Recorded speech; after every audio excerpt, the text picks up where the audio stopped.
A lot of people, like I said, asked me how I got into llamas, and basically I served a mission in Argentina for the LDS church, and when I was over there, I was introduced to llamas.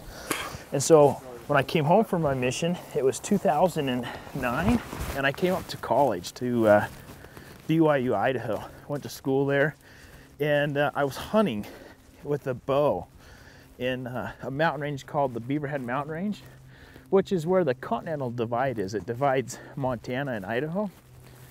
And I shot an elk, and I called my friend. I said, "Hey, come help me get this elk out," because I had to get back to school. It's freshman year, you know. And he's like, "Yeah, I'll come help you, only if you let me bring my bow." So he meets me at the trailhead, a spot where we hike in, and he brings his bow. We get hunting, and we hike into where my elk was, and he sees an elk. So I called it in. I just did one little call. Elk ran in, and he shot it. So now we got 2 elk down. It's Sunday, and we got to be to school the next day. So I'm like, holy crap, this isn't gonna happen. Freshman year of college. So I didn't show up to school until Wednesday afternoon. Freshman year, I was like, I gotta figure out something different. It took too long, and if it was hot, all the meat would have spoiled. So we were lucky enough, there you go, boy, that it wasn't hot, and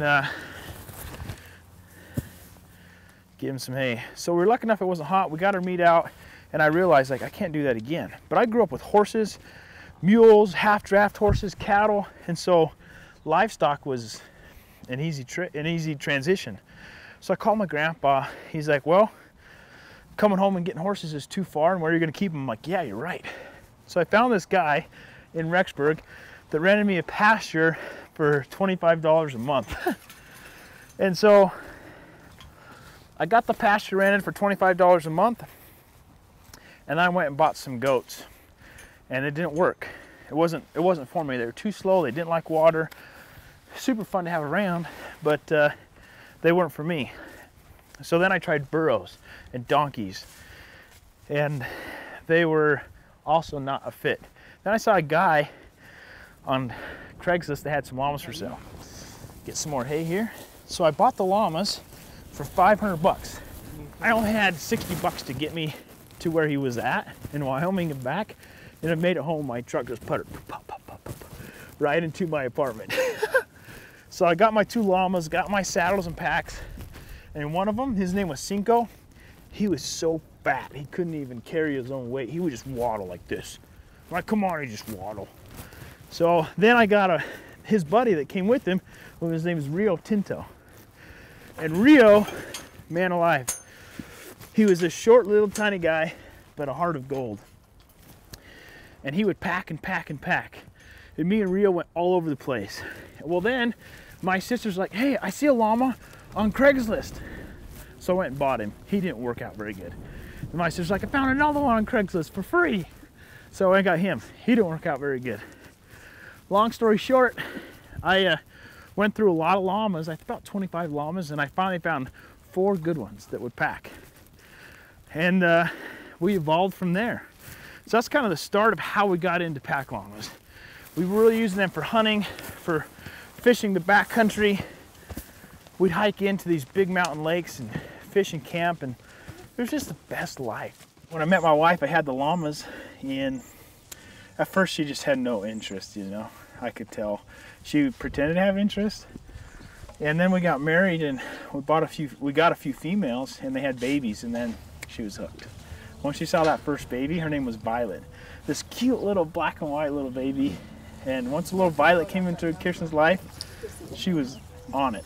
And she would train Violet, work with her, and just a special opportunity for us to work outside together on a hobby that was my passion.